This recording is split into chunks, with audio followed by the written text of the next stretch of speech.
So today we are going to solve the Catch 2024 Slot 1 Quant paper. So again, like every other paper, I would advise you to first listen to the question, try to solve the question on your own, and then look at the answer. That way you're also going to get the practice of how to solve such questions. So let's get started. Question 1. In the XY plane, so there is a XY plane, the area in square units of a region defined by the inequalities this and this is what? So the question is asking, the question has given us two inequalities and what is the area of the region that is bounded by these inequalities? So when solving such questions, it's always a good idea to make a rough sketch of these inequalities. So that way you get the idea of what kind of a shape you're trying to find the area of. So first of all, y greater than equal to x plus 4. So let's first see the line y equals to x plus 4. So for the line y equals to x plus 4, to draw it on this graph, let's just take two random points. So when x is minus 2, this is 4. So y would be plus 2. So when x is minus 2, y would be 2. So this is one point. And the next point, let's take x as a 0. So y would be 4. So over here, so this is another point. So this is the line that is y equals to x plus 4. And since the inequality is y greater than x plus 4, this over here, this side, this is the region that we are talking about. Now the second inequality. So x squared plus y squared plus 4x minus y is less than equal to 0 and is also greater than equal to minus 4. So this is actually two inequalities bind in one. So first of all, looking at this equation, it feels somewhat like this equation describes a circle, but it's not in its most general form.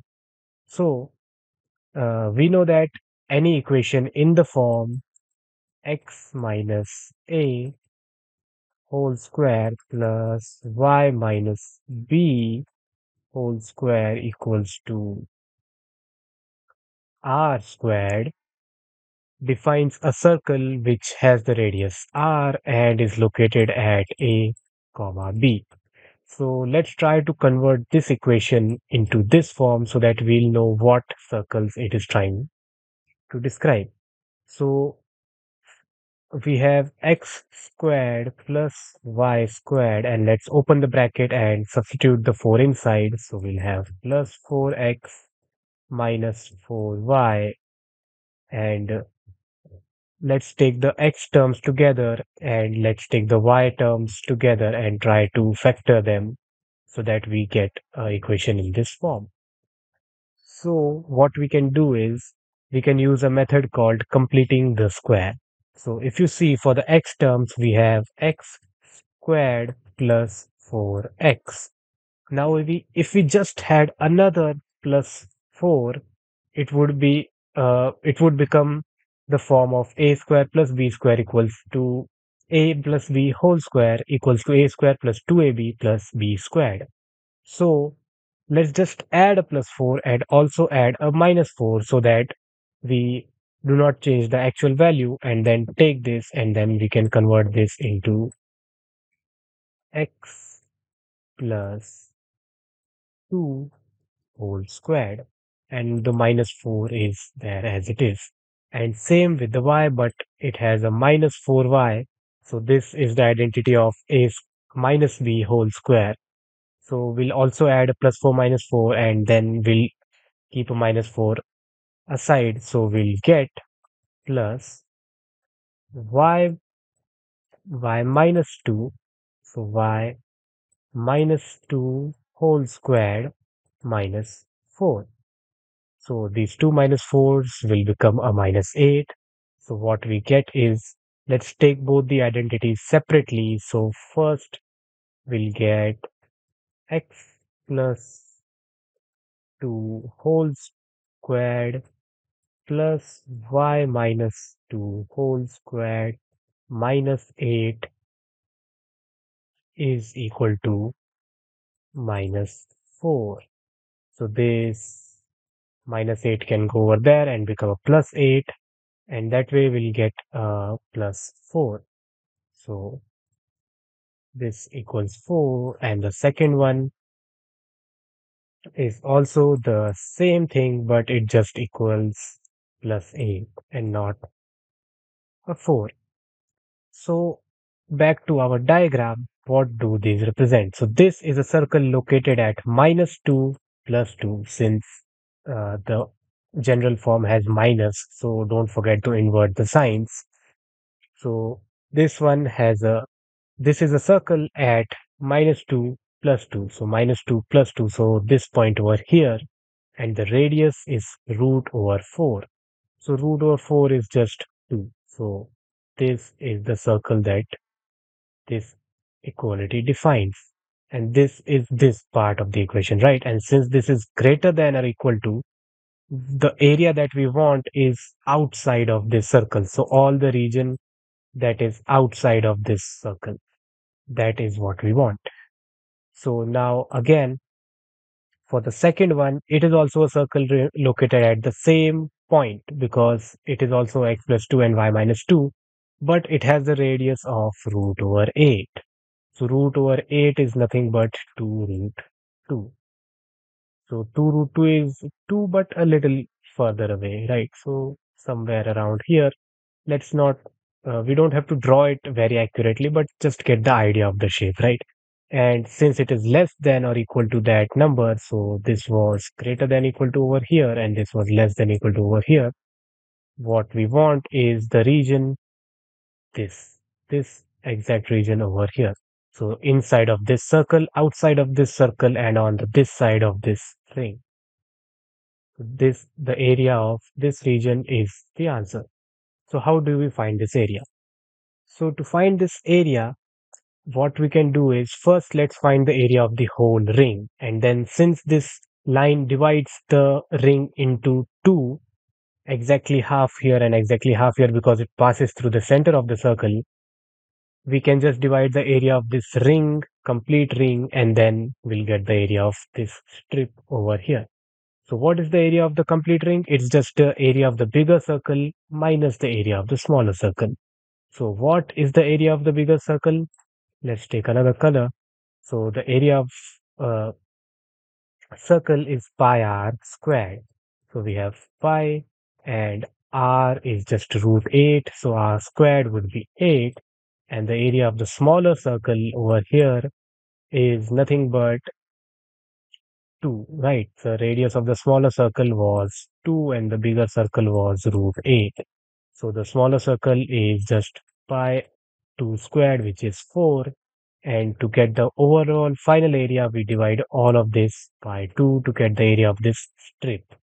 So this is the area of this whole ring. And when we divide this by 2, we get the area of the strip. So this is 8 pi minus 4 pi, which gives us 4 pi by 2. So which just gives us 2 pi. So therefore the answer is B, 2 pi. Let's move to the second question. So this is question 2 over here. So the sum of all the real values of k for which this is true. So what is the sum of all the real values for k? And this is the equation that is given to us. So first of all, as you can see, k over here and there's k over here, but the k is in the exponents. So what we need to do is try to get an equation in terms of k that is a little bit simpler. So let's use some identities about exponents that we know.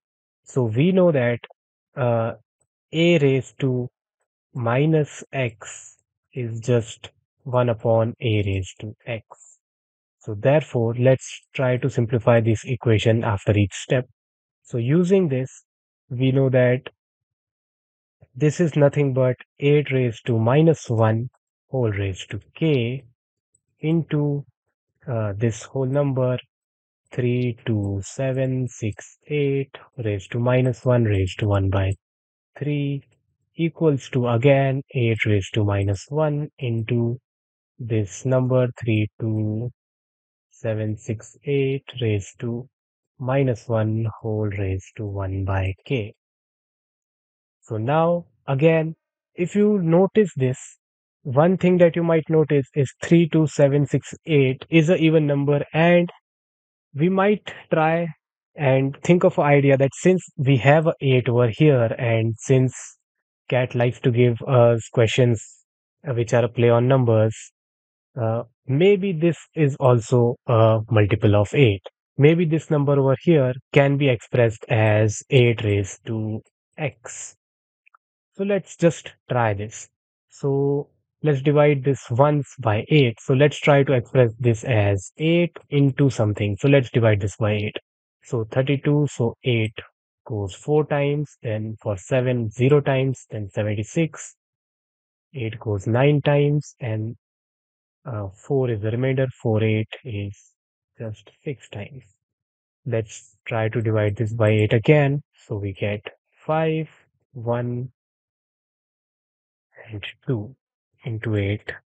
So let's try to divide this again by 8. So this is 8 into 8 into 8 into this divided by 8. So you'll get 6 and 4, and 64, as we know, is just 8 squared. So you can get two eights in here. So this is nothing but 8 raised to 5. So our assumption was true. This number can actually be represented as a power of 8. So let's write it as a power of 8. So, and one more identity we know that is a raised to x whole raised to y is just a raised to x into y, right? So let's multiply these two and we get 8 raised to minus k into this is 8 raised to 5, remember? And let's also multiply this with this. So we get 8 raised to 5 by 3 equals to 8 raised to minus 1 into 8 raised to 5 and 1 by k. So again, a minus sign was in there. So yeah, a minus sign was here as well. So 8 raised to minus 5 by k. So now that everything is raised to 8, let's use one more identity first. That is a raised to x into a raised to y is nothing but a raised to x plus y. So this would become 8 raised to minus k minus 5 by 3 equals to 8 raised to minus 1 minus 5 by k.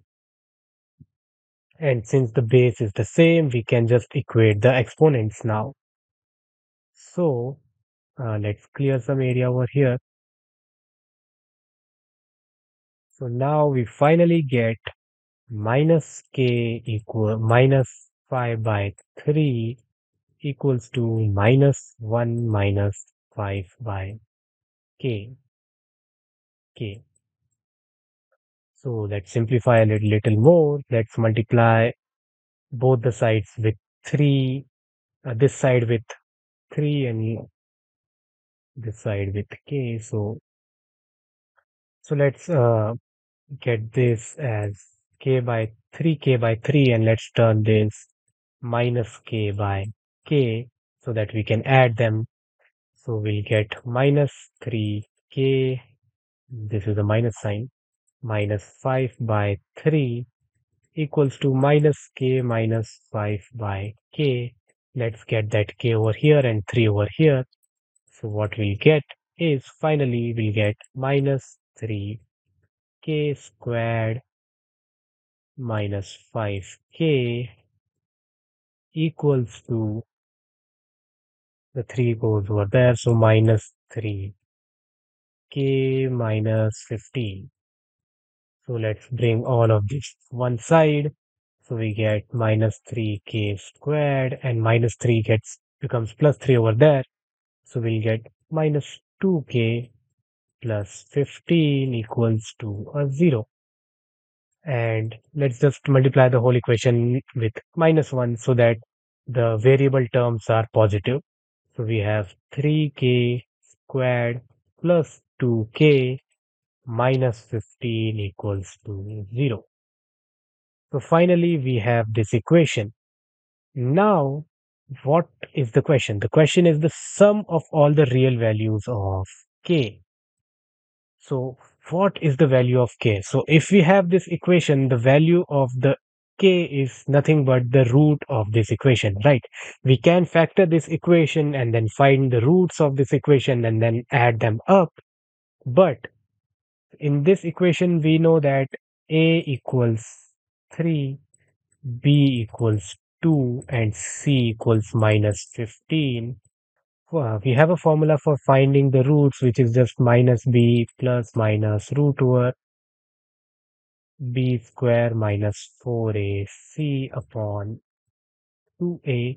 But we don't need to, right? Because there is an identity which directly gives us the sum of the roots. So that is the sum of the roots is nothing but minus b upon a. So since b is 2 and a is 3, it is minus 2 upon 3. So therefore, the correct option is D. So you could have gone the long way and found the roots, but if you remember these identities, you could solve these questions much, much faster. Now coming to question 3. The sum of all four-digit numbers that can be formed with the distinct non-zero digits. So there are four digits A, B, C, and D, and none of them is zero. So they are either 1 or 9, 1 to 9, with each digit appearing exactly once in every number is this number over here. So some number plus n, where n is a single digit number, single digit natural number. So n is 1 to 9. N is also not 0 since it is not a whole number, it's a natural number. Then what is the value of a plus b plus c plus d plus n? So now this question seems very tricky at first. How do you even start solving such a question? But since we do not have a lot of space over here, let's actually solve this question over here. So we what we know is the number that was given before, that is 153310, 153310 plus n is the sum of all the possible numbers that can be formed using four digits A, B, C, and D, which are natural numbers. So they are any digit between 1 and 9, and you sum all of them up. So, how do you start? So, first of all, you can think of the number as four blank spaces. So, how do we construct such a number using A, B, C, and D, the four digits? So, to find all the possible numbers for A, B, C, and D, we know that all the possible permutations for this is just 4 factorial. So that is the total number of numbers that can be formed. But since we do not know what the digits are, finding the total number of permutations is not really helpful. But one thing that is helpful is how many times does each digit specifically appears at each of these spots. Why, you'll get to know in a second. So, for example, if let's say we take A over here, how many distinct numbers can we make which have A in this spot in the thousands place? So we can have B, C, D, we can have C, D, C, D, B, and blah, blah, blah, blah. But overall, we can make all the permutations of all the three different B, C, D, all the three other digits that we have left, we can have all the different permutations of them. So over here with A in the thousands place. So how many permutations? So for three different digits, there are 3 factorial separate permutations, which is nothing but 6 permutations. So there are 6 distinct numbers where A occurs in the thousands place. And similarly, there are 6 distinct numbers where A occurs in the hundreds place. Six distinct numbers where A occurs in the tens place, and 6 distinct where A occurs in the ones place, units place. And The same logic applies to each of these digits and not only A. So we can express this number as A into 1000, right? There are six of these numbers, right? So into 6 plus A into 1000 into 6 and on and on and on, and then B into 1000 into 6 and on and on and on, all the way till B into 1 into 6. So this is a very big sum, but you can shorten it into A plus B plus C plus D into 1000 plus 100 plus 10 plus 1 into 6. How? Because when you multiply two numbers in a bracket, you distribute each number with every other number, right? So you will multiply this 1000 with A, with B, with C, and with D, and you will also multiply that with 6. So 6 will also get multiplied everywhere. Then you will also multiply 100 with this. So this is essentially a shorthand form of writing the whole same thing that we wrote over here. So now we know that this can be simplified further. We can just multiply the 6 into this bracket and then add everything up. So this will become 6666. So we can add this in as 6666 into A plus B plus C plus D equals to, and we know that this sum equals this thing 153310 plus n. So 153310 plus n. Now we have this equation, but what do we do with it? Since this is a equation of the form 6666 into some number equals to this number. So this number over here must be a multiple of 666, right? Because otherwise there would be a fraction and there would be a decimal place, but n is not a decimal number. N is a natural number that is given in the question itself. So that means A plus B plus C plus D is a whole number, is not a fraction, and this number that will be formed over here, this whole number is divisible by this 6666. And now since we know n is the natural number, n is 1 to 9, so n can be 1 to 9 over here. So what we can do to find A plus B plus C plus D, or what is the number m over here, let's call this m. So 666 into m equals some number. What we can take 153320. So the highest number, right? The biggest number that is possible. So this is actually not possible. This is the biggest number plus 1 we are taking. So actually, let's take the biggest number possible. So uh, let's take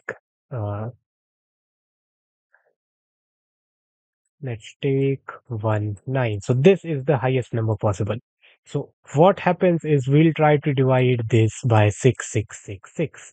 So either we are able to completely divide this by 6666 and we know that n did equal 9, or we have some remainder left and then we know what the quotient over here was 20, some number that will come over here, and we'll have some remainder r, and we'll know that n is not equal to 9 but n is equal to 9 minus r, because that remainder is the extra, right? Remainder tells us how bigger we guessed. If n was 5 and there is a remainder of 4, since we took 9, there will be a remainder of 4, and we'll know that n was 5 actually and not 9, because we know that this completely divides this, right? So that way, uh, when you divide this, let's not divide this step by step right now. You can, there are multiple methods to make your division quicker, but that's a topic for another video. For now, you can know that this goes 66666 goes into this 23 times, 23 times, and the remainder that is left after everything we do is 1. So after you perform this division, now you know that a plus b plus c plus d is equal to 23. So a plus b plus c plus d is 23. And now you know that n, we guessed n was 9, but there is a remainder of 1. So n is actually 9 minus 1, which is 8. So now we know n is 8. So therefore a plus b plus c plus d plus n would be 23 plus 8 or 31. So therefore 31 is the answer. So 31. Question 4. Renu would take 15 days working 4 hours per day to complete a certain task, whereas Seema would take 8 days working 5 hours per day to complete the same task. They decide to work together to complete this task. Seema agrees to work for double the number of hours per day as Renu. If Renu works for some hours, let's say X hours, then Seema is going to work for 2x hours. While Renu agrees to work for double the number of days as Seema. So if Renu works for 2 hours per day, then the number of days Seema will work is. So in this type of question, what you should do is you should always calculate how effective hour of every person is. So if Seema works for 1 hour, how much percentage of the work is she completing? So if you find that out, you'll know that okay, this is the number of hours she worked, so this is the percentage she has completed the work. And since they are working together, we have to calculate this. Otherwise we can't compare them, right? Because we the amount of work they both complete in a single hour is different. So if we find that out, we can calculate how much time each of them has to work. So first of all, Seema takes 15 days working 4 hours per day. So she takes 60 hours in total, 15 into 4 to complete the work. So that means in 1 hour, she completes 60 upon 100. So that is, sorry, she, she completes 100 upon 60 of the work. So that is 10 upon 6 or 5 by 3. So every hour Seema works, she completes 5 by 3% of the work. And for Renu, she works for 40 hours, 8 into 5. So again, 100 by 40. 100 by 40 is nothing but 10 by 4 or 5 by 2. So this is for Seema. For Renu, she completes 5 by 2% of the work every hour she works. Sorry, so this is actually Renu and this is Seema, right?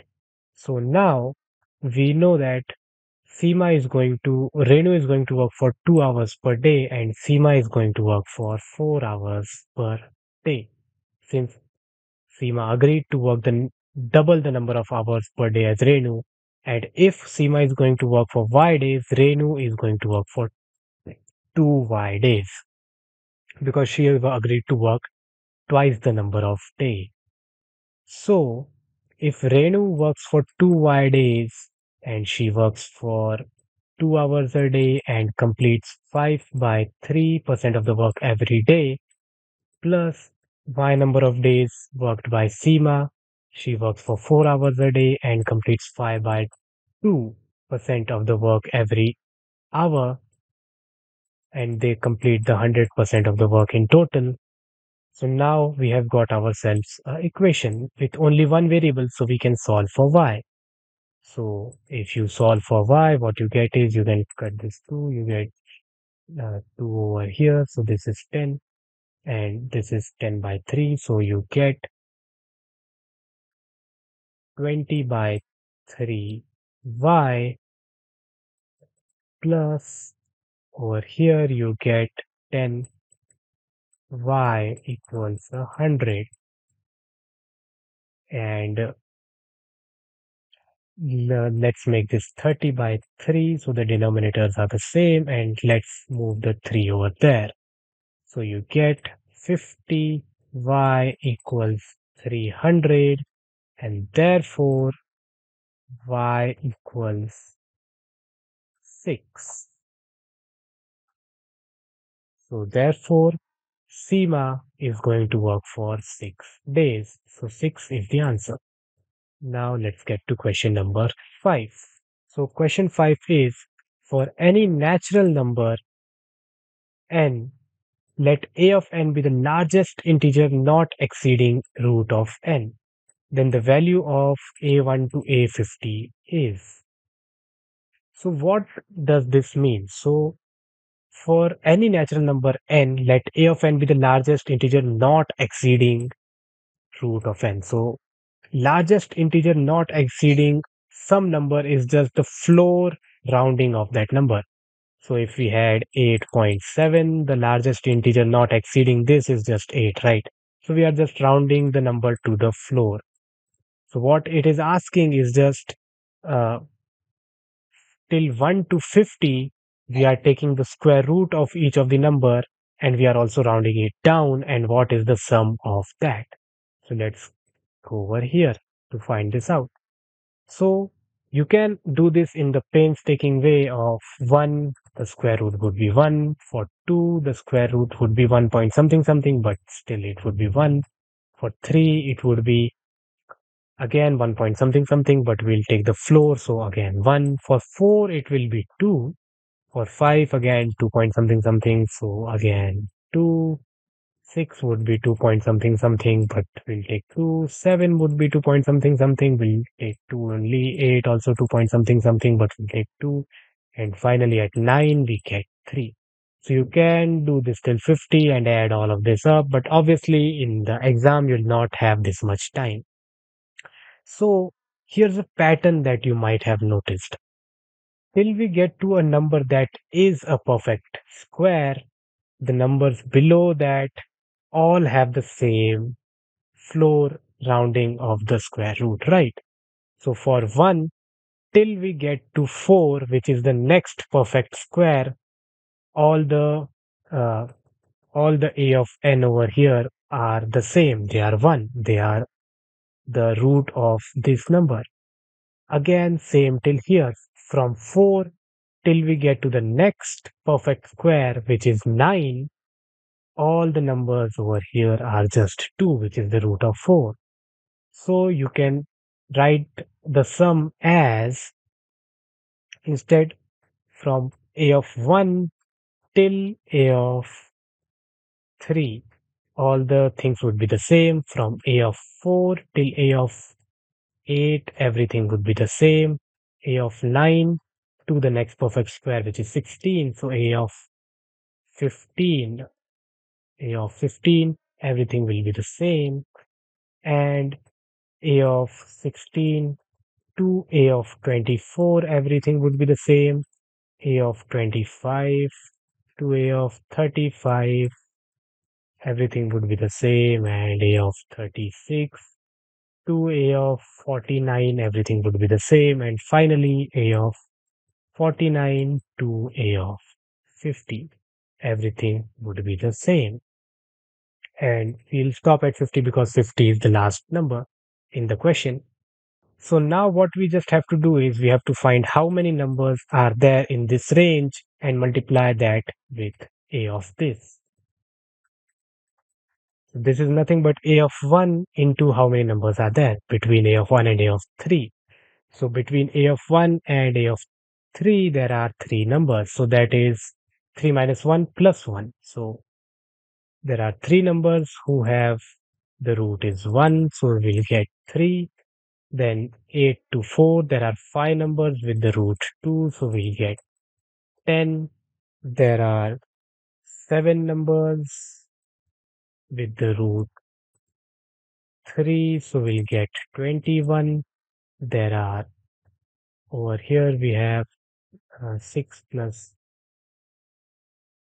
4. So 9 numbers with the root 4. So we'll get at 36.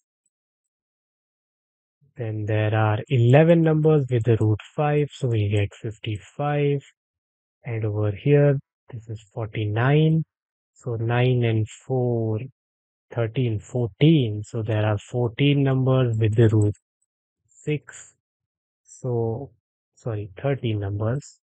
Sorry, this is 48. So yeah, 13 numbers.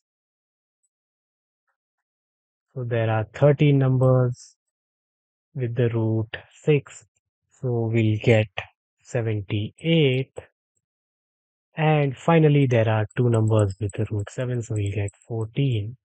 And when you finally add this, you get 3, 4, 10, 15, 23, 27, 2 as the carryover, 3, 5, 8, 13, 20, 21. So 217. So this is your final answer. So you could have calculated this for all 50, but over using this method, you can, since you found a pattern using this method, you can solve it much faster. So the final answer for this was 217. Coming to the sixth question. The surface area of a closed rectangular box, which is inscribed in a sphere. So there is a sphere, and inside of the sphere, there is a rectangular box. So there is this box, which is there inside the sphere that it such that the sphere touches all its edges, right? So this is not a very good drawing, but this is what the question means. And 846 is the surface area of that box, and the sum of the length of all its edges is 114 centimeters. The volume in cubic centimeter of the sphere is. So we know that there is a box which is inscribed inside a sphere who has this amount of surface area, and this is the length of all the edges, and we have to find what the volume of the sphere is. So first of all, let's try to get some equations.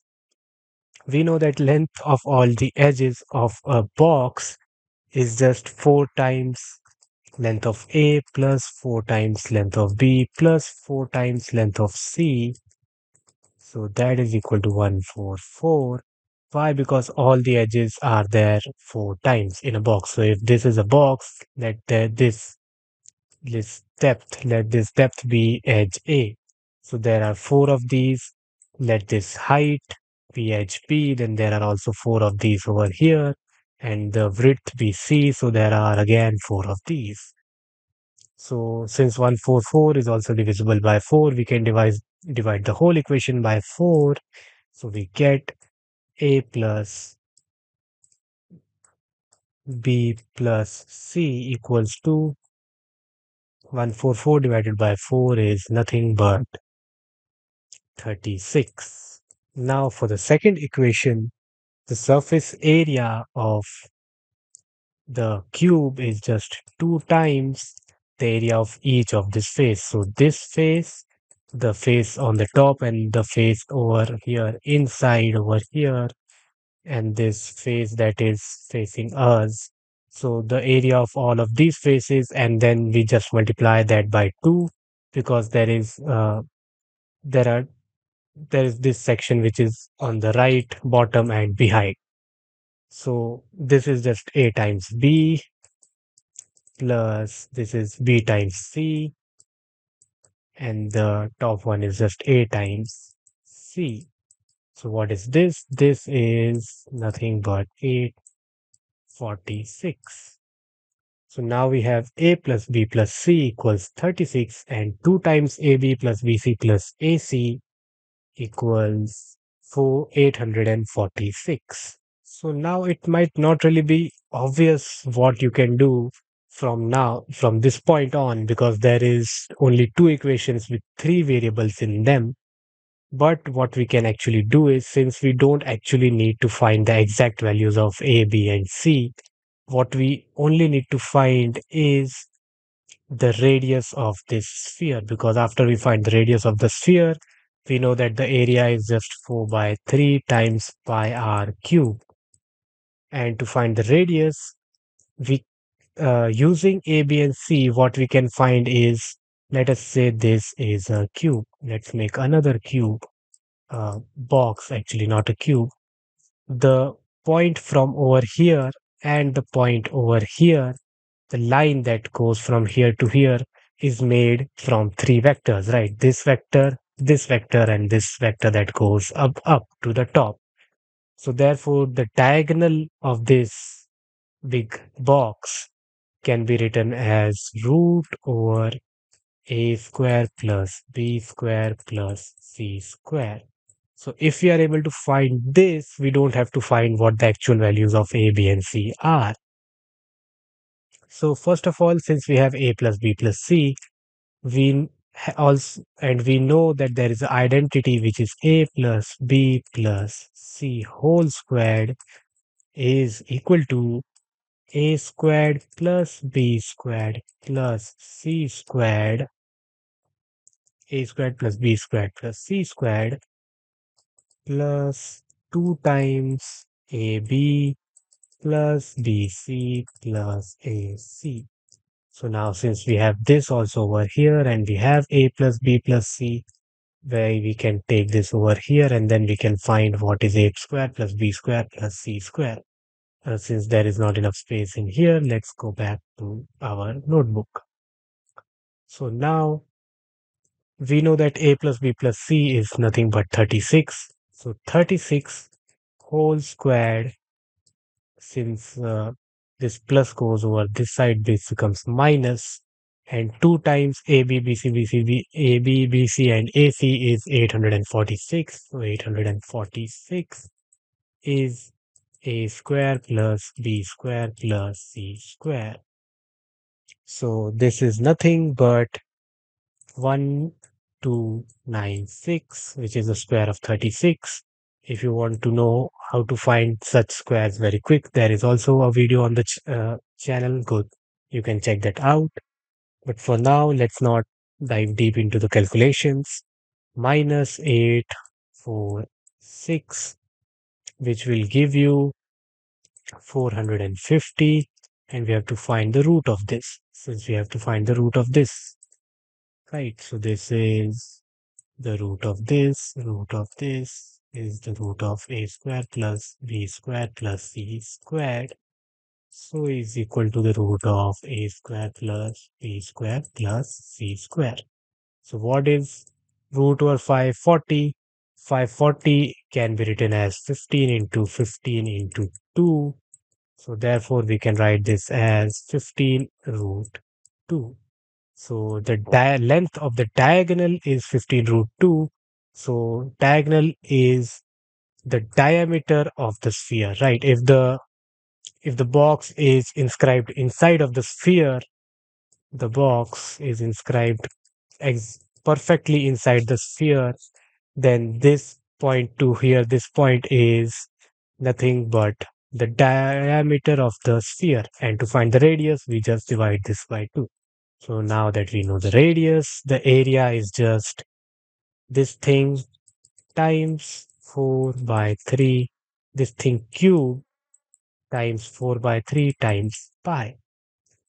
So what is the cube of this? So cube of 15 is 3375. So 15 cube is 3375. That is nothing but 15 into 15, which is 225. And into 15, if you do again, you get 3375. Into 2 root 2 divided by 2 into 4 by 3 divided by 8. Sorry, because that will also get cube into pi. So 3 and 7 plus 5 is 12. So this number is divisible by 3.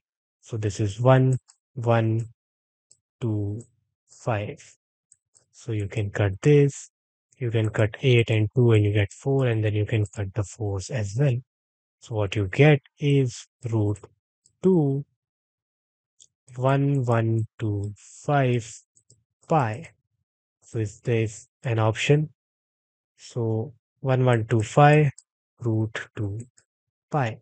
So therefore the correct option is option B. Coming to question number 7. If x is a positive real integer number such that 4 log 10x plus 4 log 100x plus 8 log 1000x is 13. Then the greatest integer not exceeding x, which means what is the floor of x is. You just round x down to the nearest integer. So whenever you see such a number, you should always know your log identities. So there is a log identity to change the base of the log. So that is log base A of B can be written as log base C of A upon log base C of B. So this is going to be a very helpful identity since we have three different logs. So we are going to turn all of them first to log 10. So let's go to our notebook.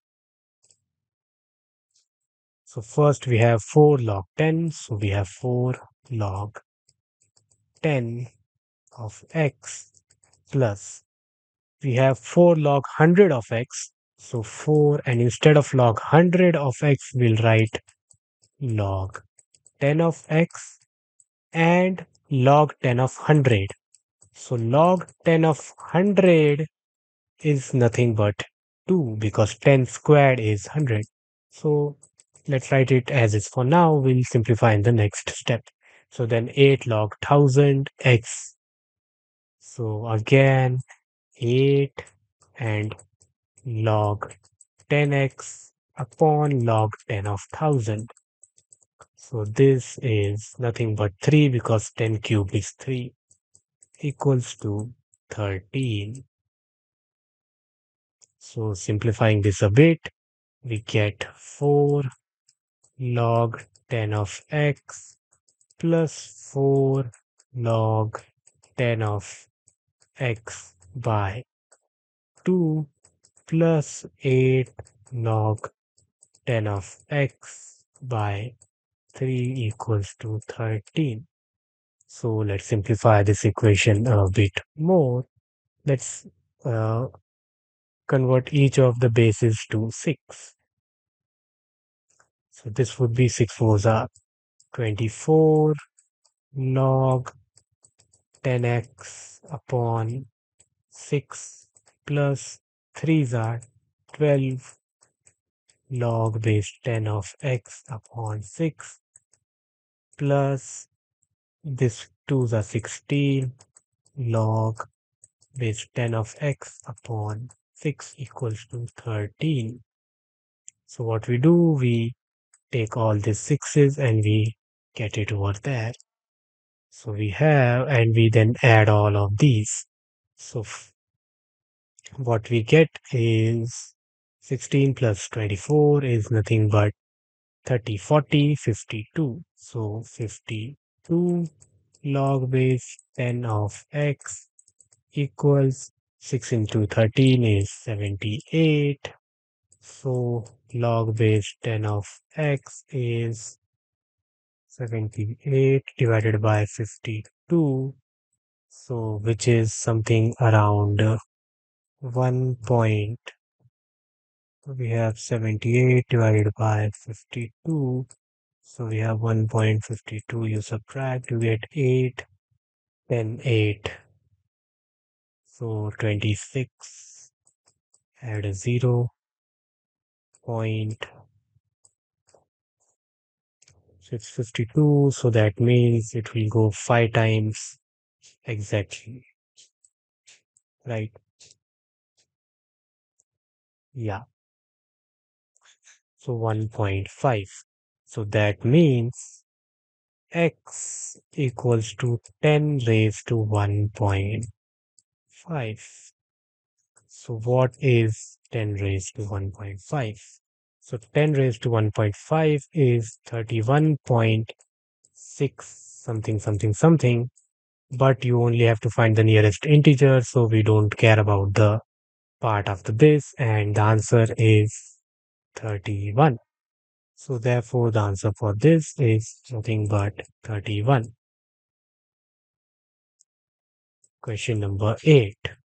So if a plus b root over n is a positive square root of this number over here, where a and b are integers and n is a natural number, then the maximum possible value of a plus b plus n is what from these options? So again, how do you go about solving such a question? So first of all, since we know that this number is the square root of this number, so this squared will equal this. So therefore, we'll square this, and a plus b squared is nothing but a squared plus 2ab plus b squared. So let's just directly write that down. So a squared plus 2ab plus b squared would be just b square n equals to 29 minus 12 root 5. So you get this. Then what we do is we compare the real part with the real part and the irrational part with the irrational part. So now we know that a square plus b square n equals 29 and 2ab root over n equals 12 root 5. Now, looking at this equation, you can see that they both have a root over 5. So n must be something of the form m. So n must equal m times root over 5. Yeah, sorry. So root over n must equal m times root over 5. Why, you ask? Because if you just take this over here, you have root n equals 12 upon 2ab root 5, and you can call this whole number m, which can be something, but we don't know what it is. So that means n squared would equal m square 5. But for now, let's just substitute that in here. So what we get is 2ab root 5 equals 12 root 5. So we just cut the root 5s out and this 2 goes over there. So this is actually minus because it was minus over here. We just forgot that. So this is minus here as well. So 2 comes down. So 12 by 2 is minus 6. So we know that a times b times m equals minus 6, or a times b equals minus 6 by m. Now again, a and b, both of them are integers. So that means m has to completely divide 6, because if m is not a factor of 6, this number over here will become a fraction or a decimal. And if it is a fraction over here, a into b cannot be a fraction if they both of them are integers. So m has to be either 1, 2, 3, 3, or 6. So now we know that much, and let's also substitute our n in this equation. So if we substitute it over here, what we get is a squared plus b squared, and there is n, so n is equal to m square 5. So we get 5m squared 5m squared equals to 29. So this is what we get. A squared plus 5b square m square minus 29 equals to 0. So now let's try each of the values of m and see what we get. If m equals 1, we get a squared plus 5b squared minus 29 equals to 0. And over here, if m is equal to 1, we get ab equals to minus 6, or n equals to 5. we have two equations. We have a and b equals 2 minus 6, and the other equation is a square plus 5b squared must equal 29. So now if m is equal to 1, a and b, whatever the numbers a and b are, must satisfy both of these equations. So the pairs that actually satisfy both of these equations, you can just check small numbers going from 1 to 6. But the pairs that satisfy these are 2 comma minus 3 and minus 3 comma 2. So with this pair, we know, so these are the pairs that satisfy if m is equal to 1. So now we know that, uh, going back to a question, we have a plus b root n.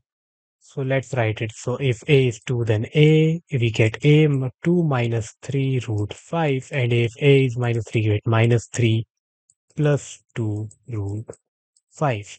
So we have to take this condition because it says that it is a positive root of this. Positive root means that the irrational part must be positive.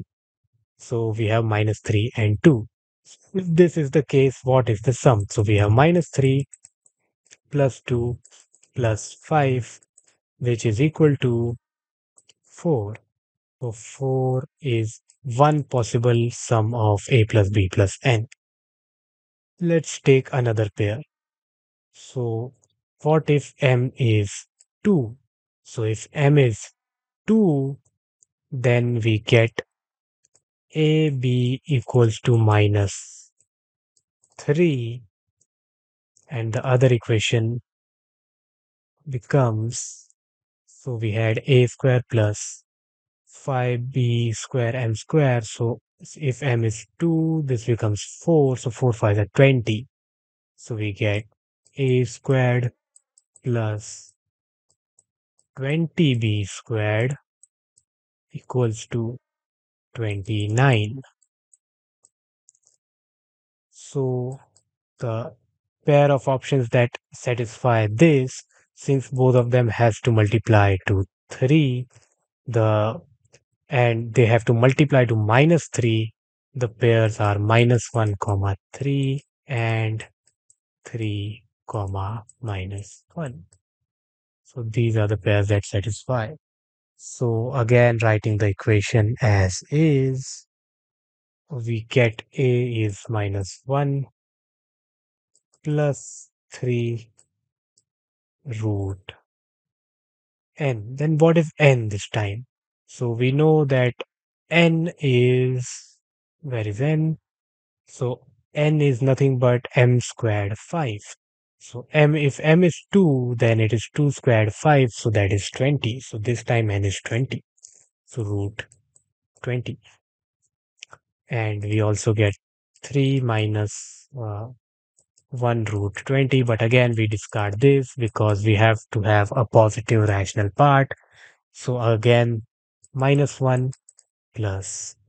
Okay, so minus 1 and plus 3, or minus 3 and plus 1. So again, this time this was either it was minus 1. So if a is minus 1, then it is minus 1 plus 3 root 20, or it is plus 1 and minus 3. B has to be 1. Only then 3 squared plus 20 into 1 would equal 29. So let's cut this. So also make sure you don't make such mistakes in the exam. Always consider both of the option and don't rush like we did right now, just seeing this. So the only options are 3 comma minus 1 and minus 3 comma 1. And since the irrational part has to be positive, this is the only option that is viable. So that means n is 20, that we know n is 20. So what we get is Why is n 20? Because n is m squared 5, so that is 2 squared, which is 4 into 5, so which is 20. So what we get is minus 3 plus 1 plus 20. So we get 18. So again, this is the answer. And for the other cases, for the other cases 3 and 6, they are not possible because there are no two numbers that you can multiply to make. If if let us say m was 3, then this would become 2, then there are this would become 2, and this would be also become a very big number over here. And then you can go ahead and check those two cases as well, and you'll actually have to. But to save time right now, the other two cases do not even have any possible integer solutions. So that means out of the possible options that we got, that is 4 and 18, 18 is the largest value we were able to create. So for this, 18 is the answer. So option D. Coming to question 9. A shop wants to sell a certain quantity in kilograms of grains. It sells half the quantity and an additional 3 kg of these grains to the first customer. Then it sells half of the remaining quantity and again additional 3 grains to the second customer. And finally, when the shop sells the remaining quantity and an again additional 3 kg to the grains to the third customer, then there are no grains left. So what was the initial quantity of grains in kilograms? So now what we will do for this is, let us assume that initially there were x kgs of grains and he sold them 3 times. And all of those 3 times, when you add up, they should add up to the initial kgs of the grains, right? Because after you sold this, you sold this, you sold this, and finally he says that there is no grains left. So that means all of the three quantities will add up to X. So how much grain did he sell to the first customer? So he sold half of the grains, that is X by 2, and an additional 3 kgs. To the second customer, he sold half of what was remaining and an additional 3 kgs. So an additional 3 kgs. And what was the half of what was remaining? So first of all, let's find what was left. So if you sell x minus x by 2 plus 3 is what will be left. So x minus x by 2 minus 3, which is nothing but x by 2 minus 3. So this is the quantity of grain that was left after he sold some grain to the first customer, and he sold half of that plus a 3 kgs of grains additional. So half of this is nothing but x by 4 minus 3 by 2, right? And to the third customer, again he sold half of what was remaining plus an additional 3 kgs. So now how much was remaining? So how much was remaining is nothing but x by 2 minus 3, which was remaining, minus these things, the quantity that he sold to the second customer. So what did he sell to the second customer? He sold x by 4, so minus 3 by 2 and plus 3. And when you solve this, what you get is x by 2 minus x by 4 minus 3 become minus 6, and this is minus minus, so this becomes plus 3 by 2. So you can have 2 over here and 4 over here. So 2x by 4 minus x by 4 is nothing but x by 4 plus 3 by 2 minus 6. And he sold half of this quantity, so into 1 by 2 to the third customer. So he sold x by 8 plus 3 by 4 minus 6 by 2, which is just minus 3. So this is what he sold to the last customer. So let's just solve this equation to get what x is. So x equals to, let's make, also first of all, this minus 3 plus 3 cancels out, and let's make each of the coefficient below equal to 8 so that we can add them up.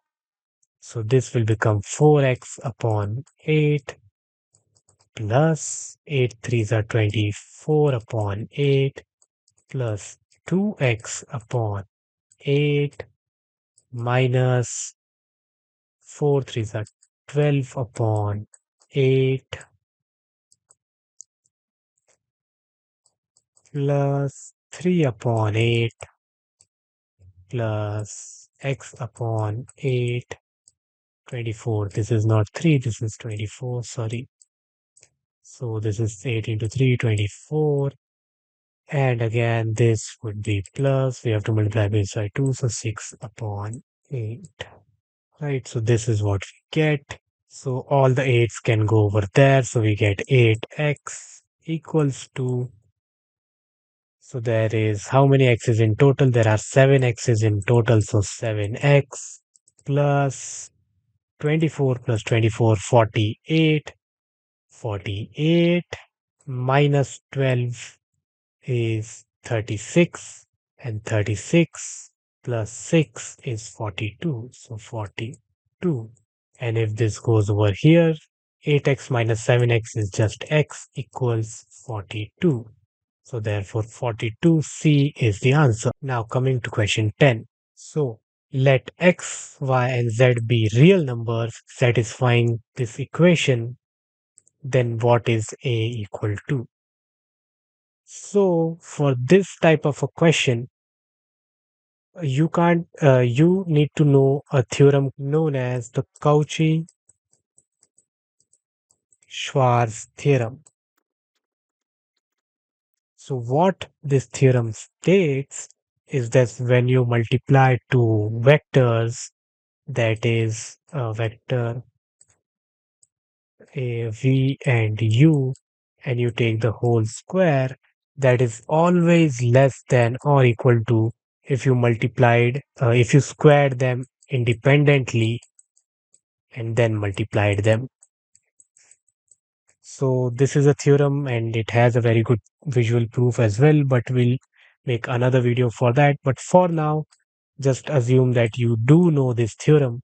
So what you can do afterwards is, first of all, let's assume x square plus y square plus z square to be equal to s. So therefore, s equals x square plus y square plus z square. So therefore, 4s equals a. So s equals a by 4. And let's make t equals to x minus y minus z. So that means 4 into t equals 3 plus a. So t equals 3 plus a divided by 4. Now using the Cauchy-Schwarz theorem, what we are going to do is, if you look at this carefully, this is nothing but the product of two vectors, that is x comma y comma z, and 1 minus 1 minus 1. If you multiply these two vectors, you get x minus y and minus z. So let's use the Cauchy-Schwarz theorem on these two vectors. So that means this into this, which is just nothing but this whole squared.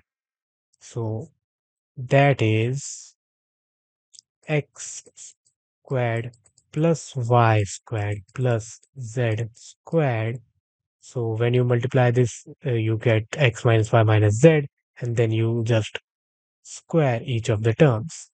So this is always less than or equal to the squares individually. So 1 square is just 1 plus again 1. We have a plus because minus 1 squared is also plus 1, and again a plus 1, and then you can multiply this with the other thing squared. So x squared plus y squared plus z squared. Sorry, so this was just a small correction over here. So this one would be a whole squared, right? So this one would not be, this would be x minus y minus z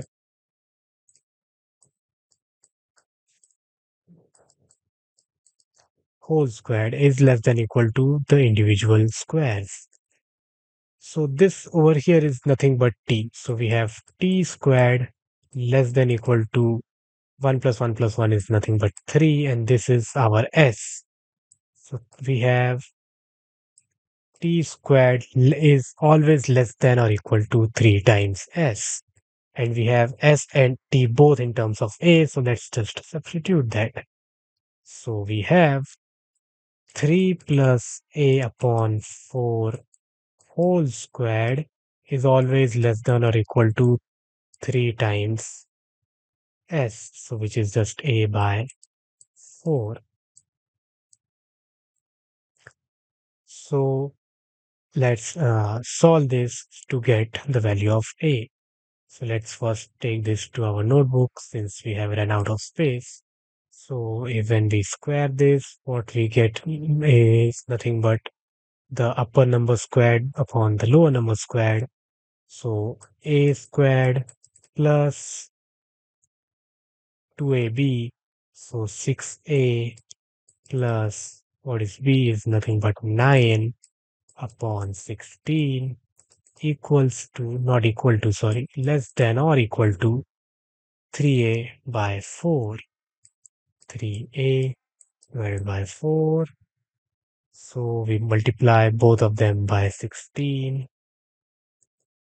to get rid of this 16. So you get 12a over here and this 4 gets cut because if you multiply by 16, this goes 4 into 3 is 12. So you get 12a. So less than equal to. So what, when this 12a goes over there, it becomes minus and you get plus 6a minus 12a. So you get minus 6a.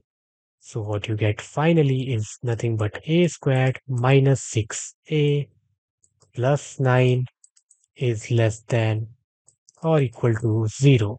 And this is nothing but, if you see carefully, this is just a minus b whole squared, because if a is a and b is 3, this is just 3 squared and this is 2 into 3.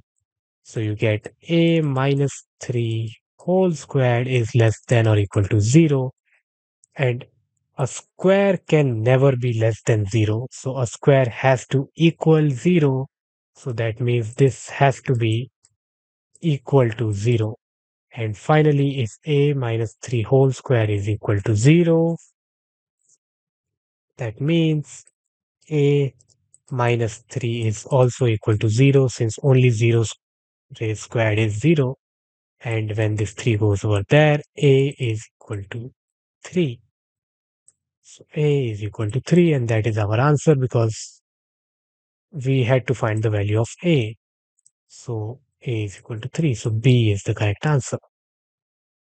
Okay, so now let's look at the question number 11. Consider two sets A and B, and A has 1, 2, 3, 4, 5, 6 elements, and B has 3 elements. So let f be a function from A to B such that for every element P in B, there is at least one element A in A such that f of A equals to P. So this is just a way of saying that f is a onto function from A to B. So what is the onto function? An onto function onto is just a function that maps the elements of one set into the elements from the domain of one set into the elements of the other set, such that there is at least one element over here which maps to this element here. So that means that no element in B is left out. all the elements are always mapped from some element from A. So to solve such a question, there are two ways to find the different number of possible onto functions that can be there. There are two ways to solve this kind of a question. The first is using Starling numbers. So if you are using Starling numbers, the formula for this question would be the number of elements in the set A, we'll call them n, and the number of elements in the set B, will they call them k. So the formula would be k factorial Starling number of n comma k. And to find the Starling numbers, the formula for Starling number of n comma k, the recursive formula for this is Starling number of n comma uh, n minus 1 comma k plus Starling number of n comma n minus 1 comma k minus 1, with the base case of n comma 1 being 1 and Starling number of n comma n also being 1.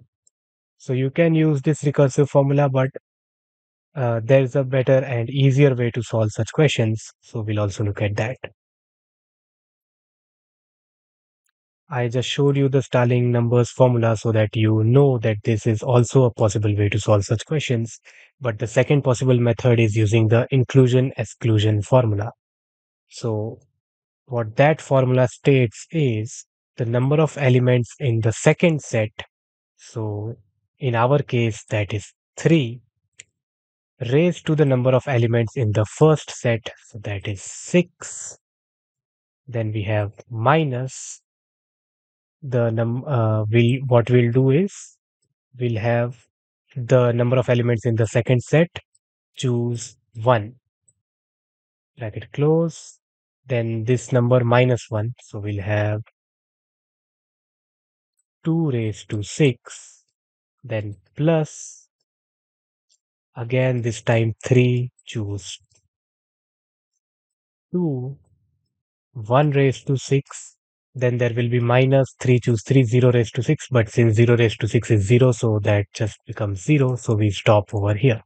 So the general formula is just the number of elements in the second set raised to the number of elements in the first set, and then you just keep on reducing this by 1, and you keep on increasing the choose value by 1. So this you can also say 3 choose 0, but and for students who don't know what choose means, the formula for n choose k is nothing but n factorial upon n minus k factorial into k factorial.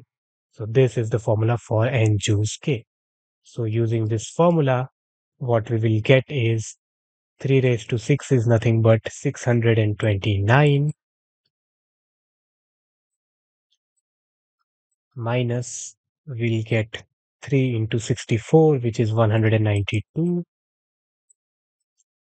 and last one would just be 3 into 1, so plus 3. You can verify all this using this formula, but I am directly writing the numbers to save some time. So finally, this after solving this, it would give you 540. So that means D is the correct answer. So whenever you see a question that is like how many onto functions can you make from one set to another set, always remember there are two ways to solve this using Starling numbers or the inclusion exclusion formula, which is this. I'll also just write the general formula. So let us say if k is the number of elements in the second set and n is the elements in the first set. So first set being the set from which the function is mapping to the other set. So the other set is the second set. So that is the number of elements in there is k, the number of elements in here is n. So the general formula would be summation of I equals to 0 to I equals to k. We have minus 1 raised to I, k choose I, and n, k minus I raised to n. So this is your general formula for the inclusion exclusion formula. So this is nothing but this over here.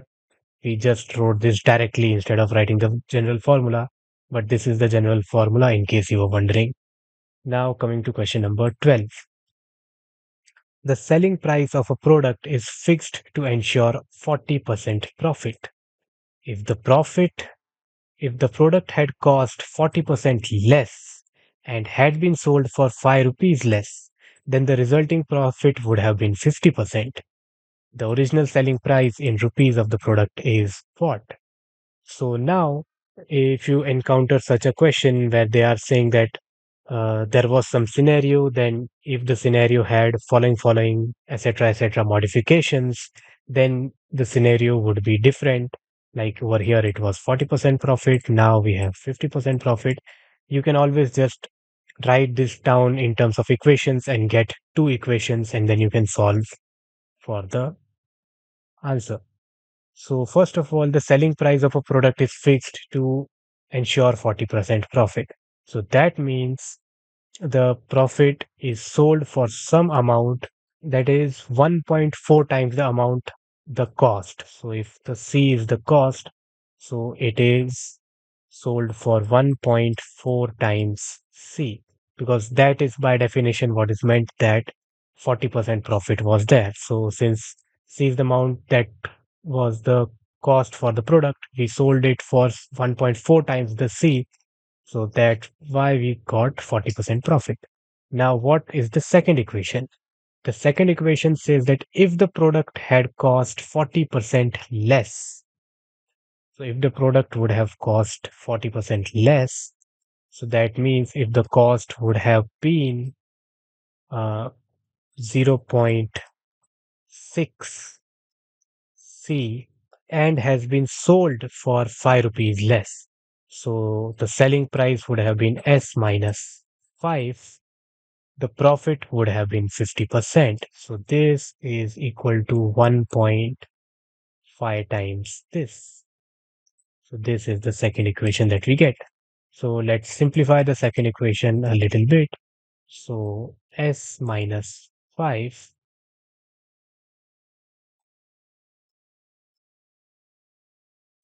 equals to is equal to 0.9. It actually equals 0.8, but let's just round it up to 0.9 C. So now we have S equals to 1.4 C. So this is the cost. What we want to find is the original selling price. So we want to find S. So what we'll do is uh, we'll so if S equals 1.4 C, C equals S divided by 1.4, right? So we'll just substitute the value of C in this. So we'll have S minus 5 equals 0.9 S divided by 1.4. So let's bring 1.4 over there, and since we do not have too much space over here, let's go to the notebook. So we have 1.4 S minus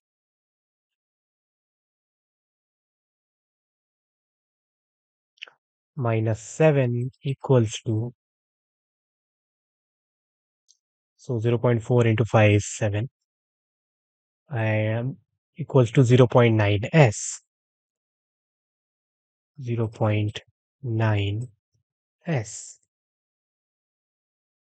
So therefore, we can take this here. So what we'll get is 1.4 minus 0.9 S.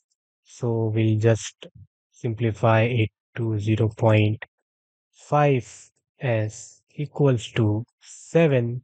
So that means half of S is 7. So S equals 14. So 14, that means C over here is the correct answer. Now let's go to question number 13. There are four numbers such that the average of the first two numbers is one more than the first number. The average of the first three numbers is two more than the average of the first two numbers. The average of the first four numbers is three more than the average of the first three numbers. And then finally, the difference between the largest and the smallest number is. So we have to find what the difference is between the largest and the smallest number. Let's go to the notebook and let's try. So first of all, we have four numbers. We know that we have four numbers. Let's call them A, B, C, and D. Now, what we have been given is the average of the first two numbers. So A plus B divided by 2, that is the formula for average, is one more than the first number. So that is equal to A plus 1. So that means if we take the 2 over here, A plus B equals A plus 2, 2A plus 2. And if we take over here and take this over here, we get B minus 2 equals to A. So we got our first equation of B of A in terms of B. So using this, we know that the difference between the first number and the second number is 2. But what we want to find is the difference between the first number and the last number, the fourth number. So let's keep going.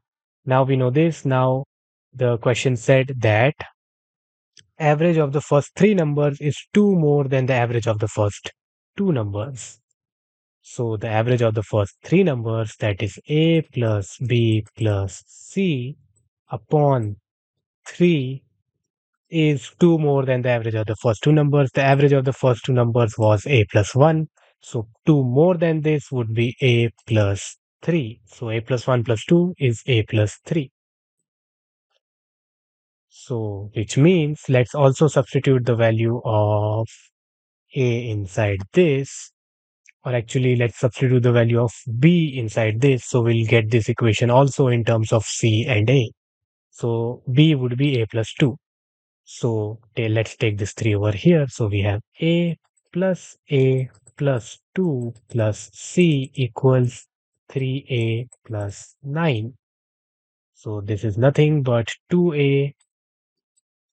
We can take this to that side, or we can take this 9 to this side. So 2 minus 9 would be 7. So minus 7.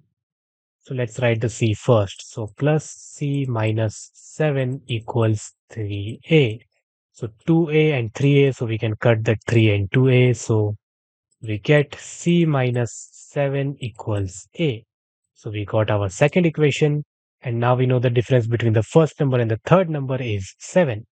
So let's move ahead and also use the third condition that is given. So we'll finally get the difference between the first number and the last number. So the last condition is the average of the first four number is 3 more than the average of the first three numbers.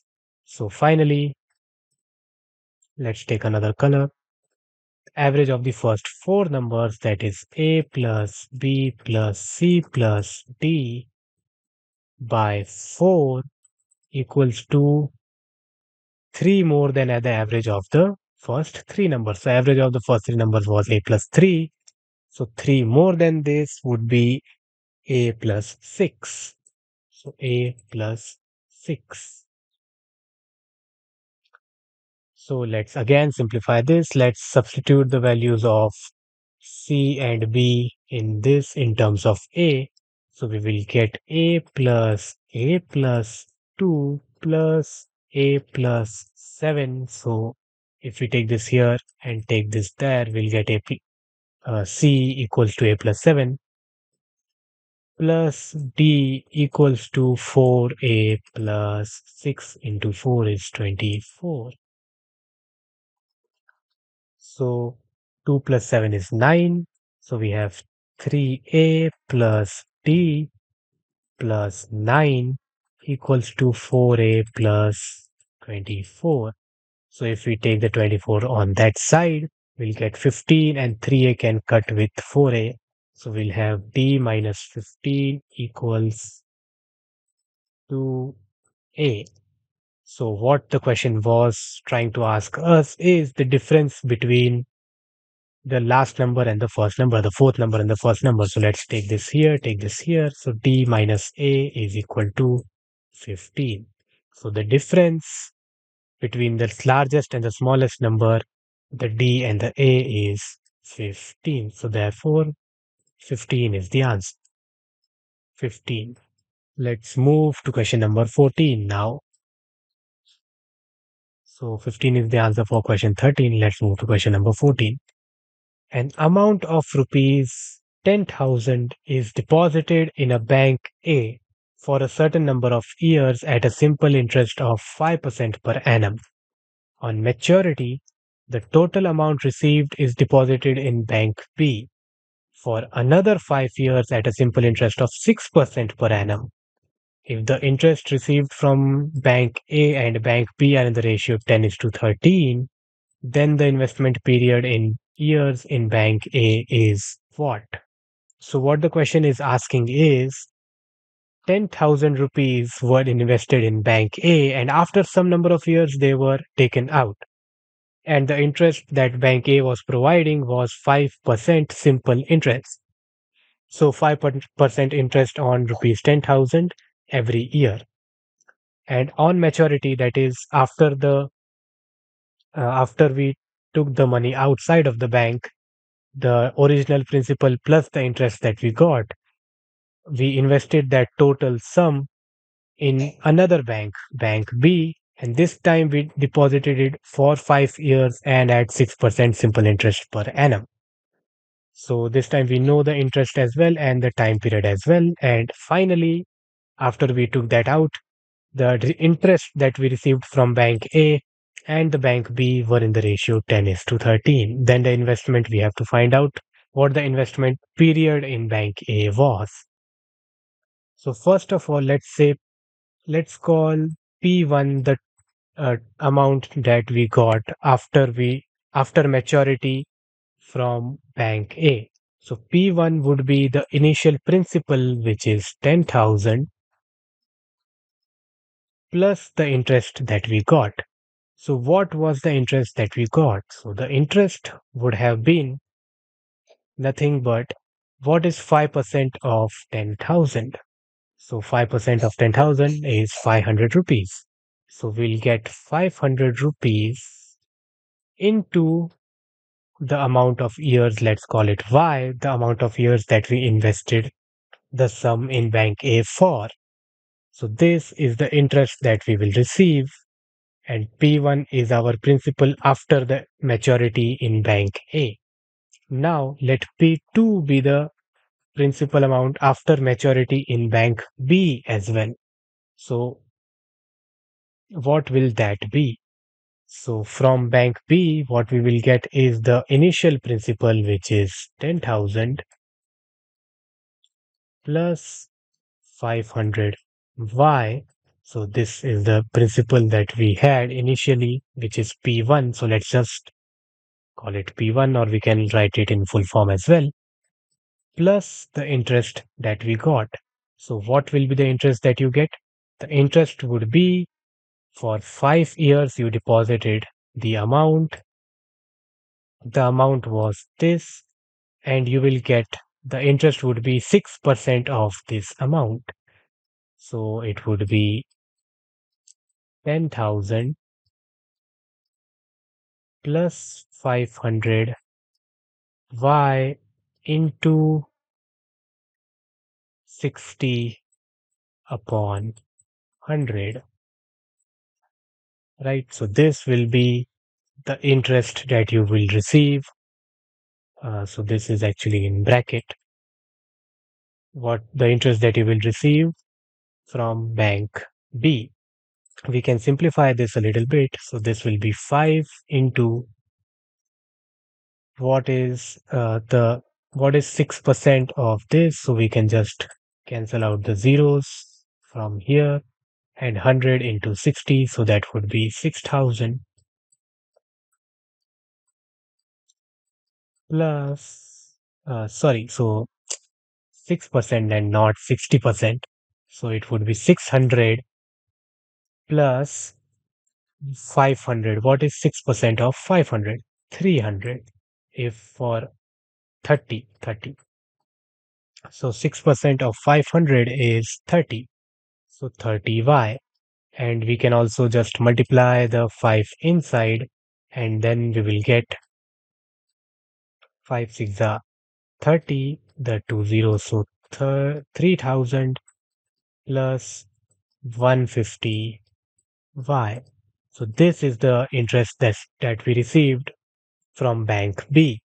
And now we have the information that the interest that we received from bank A and bank B are in the ratio 10 is to 13. So again, let's get to the notebook. So the interest that we received from bank A was nothing but 500 y, and the interest that we received from bank B was 3000 plus 150 y, and they are in the ratio 10 is to 13. So if we multiply this, what we get is 65. 13 into 5, 65. So 6500 y equals to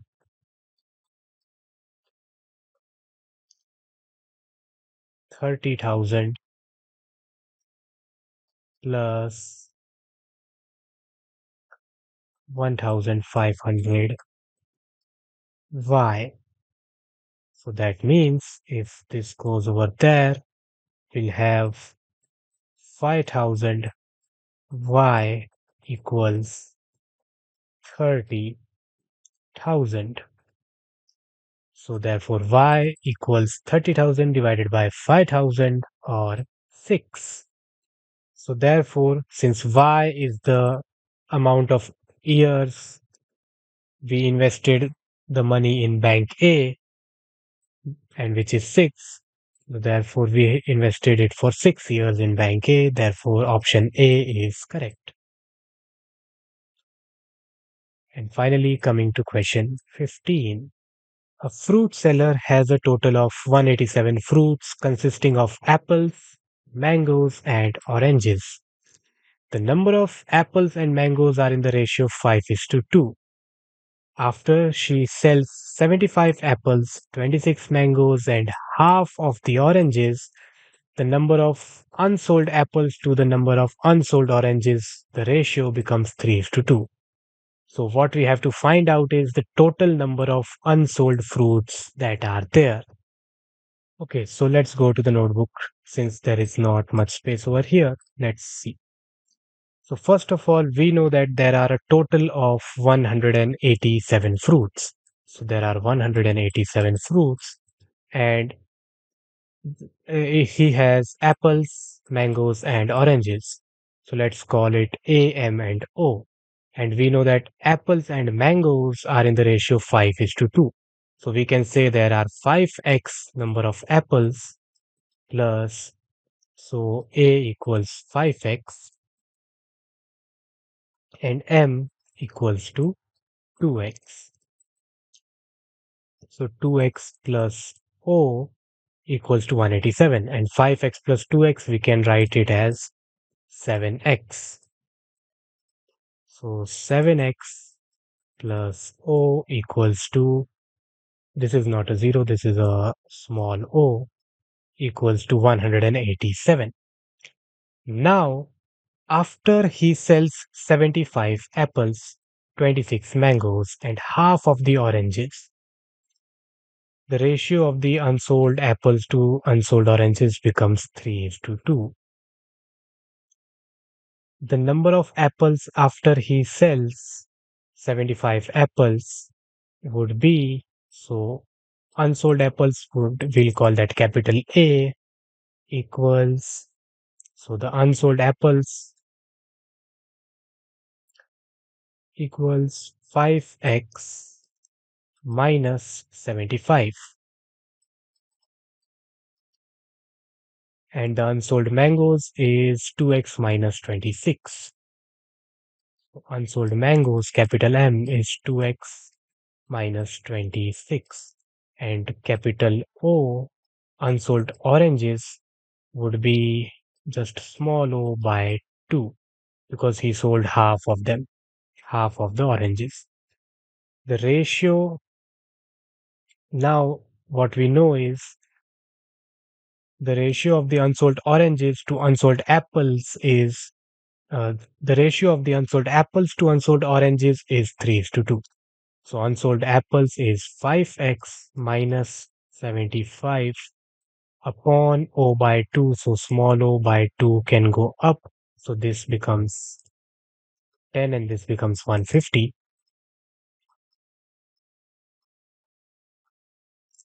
equals 3 is to 2. So let's take this here and let's take that there. So we have 3O equals 20x minus 300.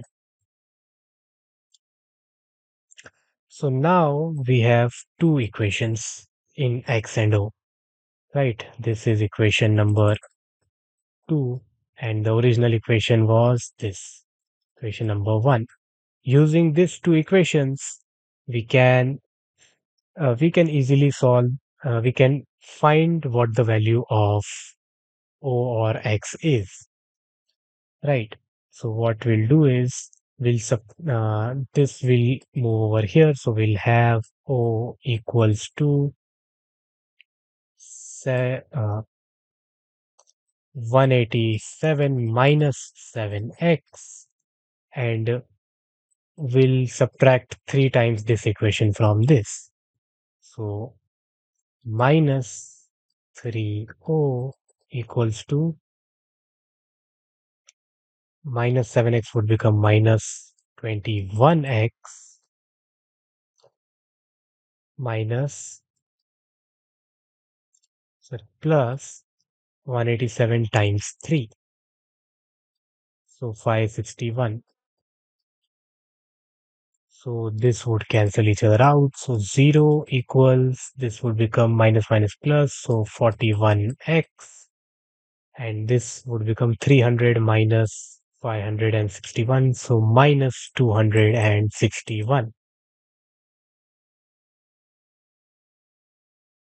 So that means 41x equals 261. Just a small correction.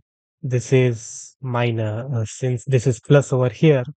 Minus 300 minus 561 would become minus 861. So therefore, 41x equals 861 and x would equal 21. X is equal to 861 divided by 41, which is nothing but 21. So now since x equals 21, we can find the value of O as well, because O just equals 187 minus 7 times 21. So therefore O would equal 7 times 21 would be nothing but 187 minus 147. So O would equal 40. So now that we know that x is equal to 21 and O is equal to 40, we can substitute these in this. So therefore the amount of unsold apples is just 5 times 21 minus 75. So 5 times 21 is 105 minus 75. So that is just 30. Unsold mangoes is 42 minus 26. So that is just 4 to 6, 16. And unsold oranges is just 40 by 2, 20. So therefore, the final total unsold fruits, the total number of unsold fruits that are left is 30 plus 16 plus 20 or 66? So therefore 66 is the answer. Okay, so now let's move to question number 16. ABCD is a rectangle with sides AB equals 56 centimeter and BC equals 45 centimeter. So let's say this is our rectangle. Let's call this A, B, C, D. And we have that AB, the side AB is 56 centimeters, 56, and the side BC is 45 centimeters. And E is the midpoint of the side CD. So this point over here, the midpoint of side DC is E.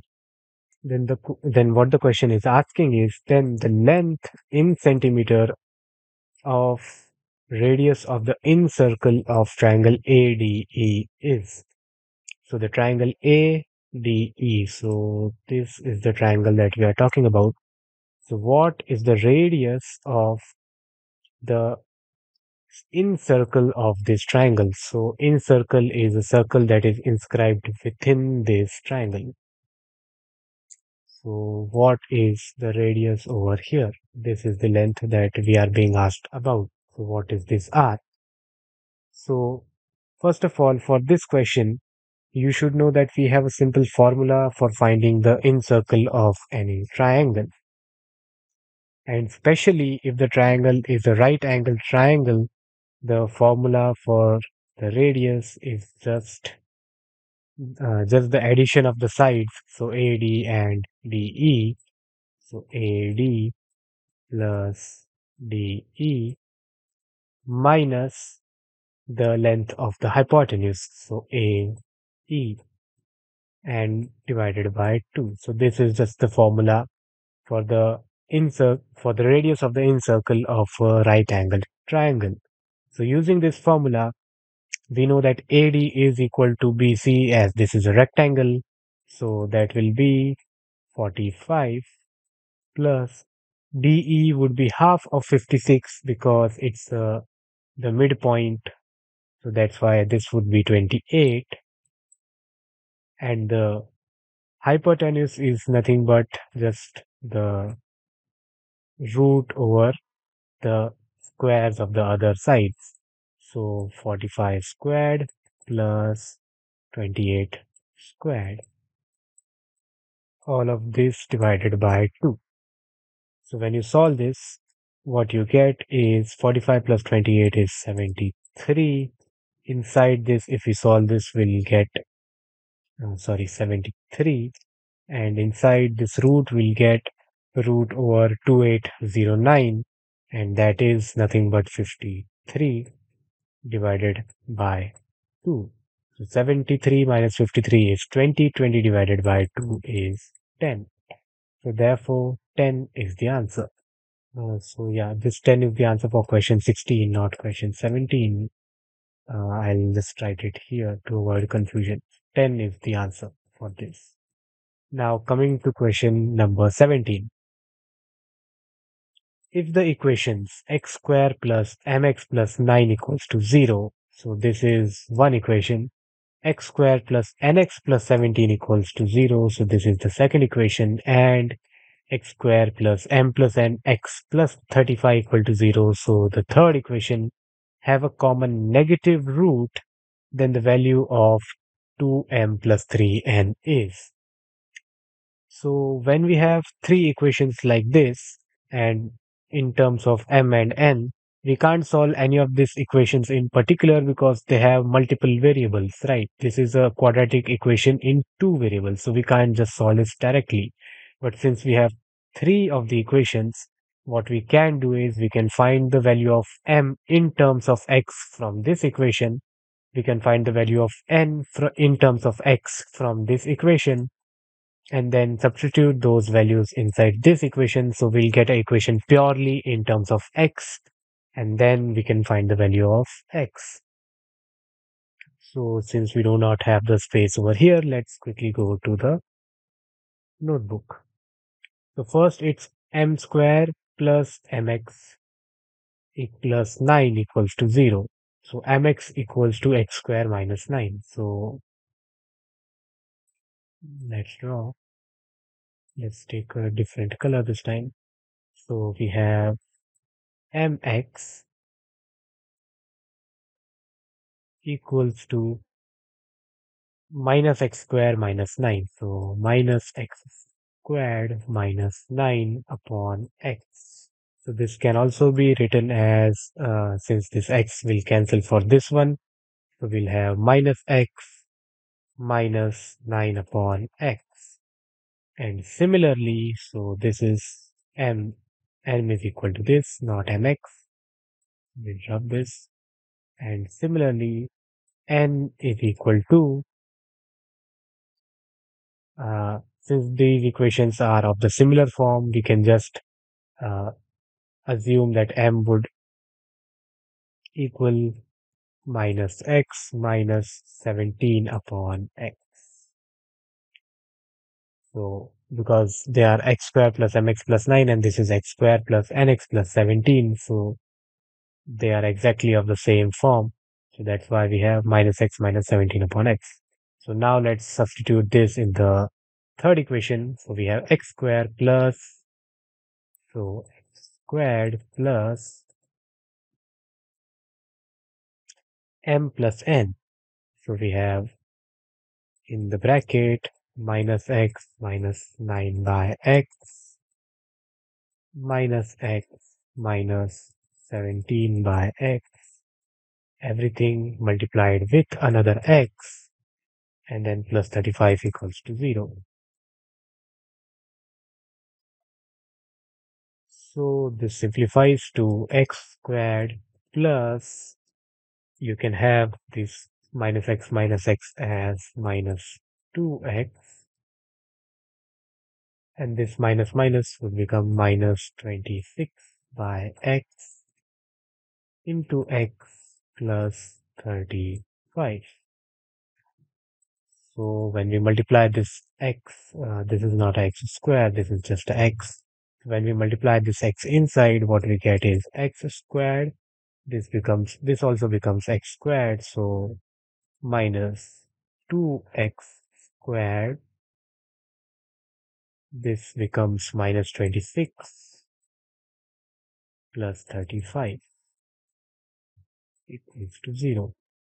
We get minus 2x and plus x. So therefore, minus x squared plus 9 equals to 0. So therefore, x squared equals 9. So that means x can be either 3 or it can be minus 3. But the question explicitly says that all these three equations have a negative root in common. So since x is the root of all of these equations, the common root between them is not 3 but minus 3 because the negative root is common between them. So since x is minus 3, now we can find the values of m and n. So this would be minus 3 minus 9 upon minus 3. So this would be minus 3 minus 9, 9 upon minus 3. So this would be minus 3 minus 3, which would come minus 3 plus 3. So we'll have minus 3 plus 3. And actually, if you notice over here, this was a minus x. So minus 3 would actually also be plus 3. So this would be 3 plus 3 equals to 6. And for n, we'll have again 3 plus 17 upon minus 3.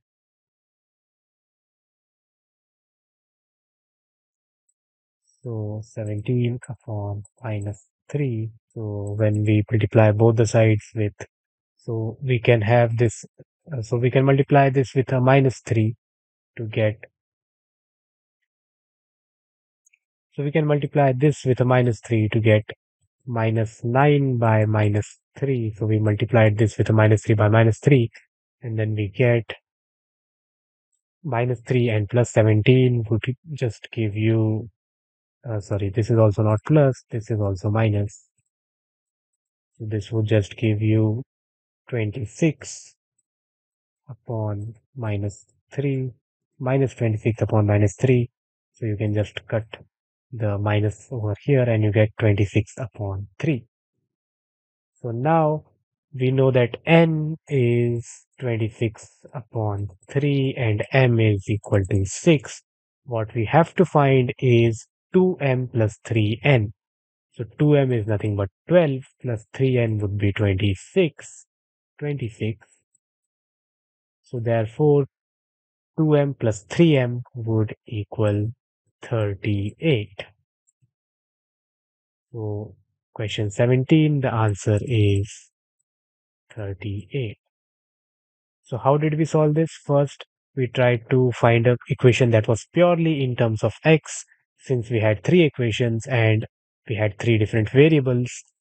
We found the we've tried to substitute the value of the other two variables in the terms of a common variable x, and then substituted those values in the third equation to get that equation completely in terms of x. And then since we knew that the negative root is common, we got to know that x has to be equal to minus 3, and that's why we got to know what m and n are.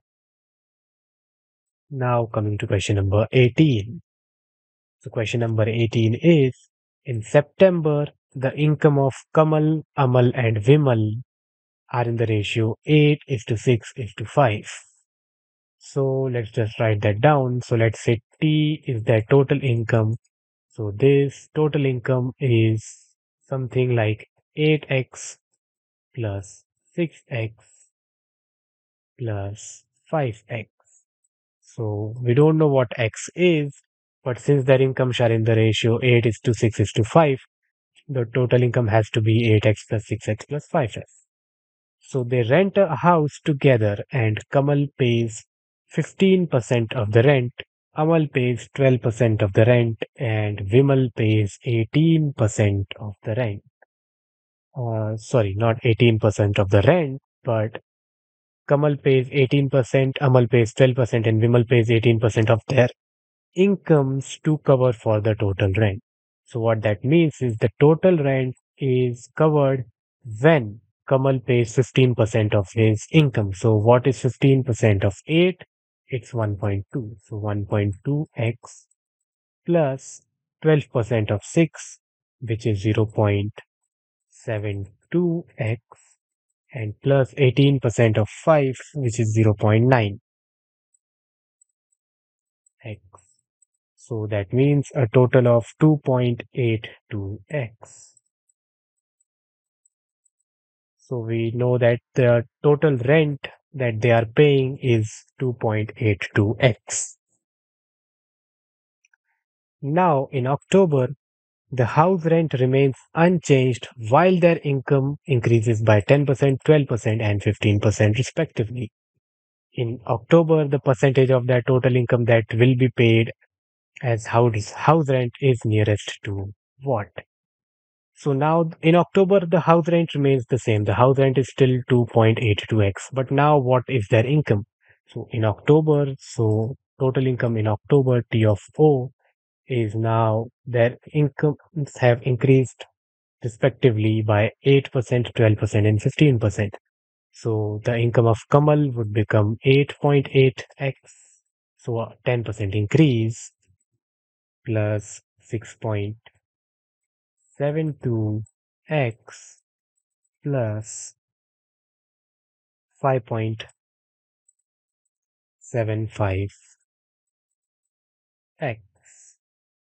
So now this is the total income in October. So the total income in October is 21.27x. So 21.27x. So now we know that this is the total income and this is the rent they are paying. So what is the percentage? So to find this out, we have to find what upon 100 equals 2.82. So this is 8 upon 1.27. So we can just multiply this with 100. So x would equal, and we'll multiply with another 100 upon 100 to remove the decimal point over here. So this would become 287. Sorry, this is not a 7, this is a 2. So 28, I'll just write this again. So 28200 divided by 2127. And if you do this division, you will know that the answer is B, 13.26%. So this is equal to 13 point something something, but once you see that 13 is there, you can just directly go ahead and check this option. Yeah, so this exactly comes out to be 13.258 dot dot dot dot. So this rounds closest to 13.26. Now let's get to question number 19. So suppose there are 100 numbers x1 till x100 and they are in an arithmetic progression such that x5 is minus 4 and this equation is true, then what is x of 100? So what is the last number? So now this might seem like a complicated equation, but in an arithmetic progression, if let's say we have a number a1, then a1 is just equal to a1 and a2 would equal a1 plus t, a common difference. A3 would also equal a1 plus 2d, so 2 times this difference. A3 is actually equal to A2 plus D, but you can write A2 as A1 plus D. So you have A1 plus D, so A1 plus 2D. And similarly, A4 is just A1 plus 3D. So using this logic, what we can rewrite this equation in terms of x of 5. And since we know x of 5, we'll be able to find what D is.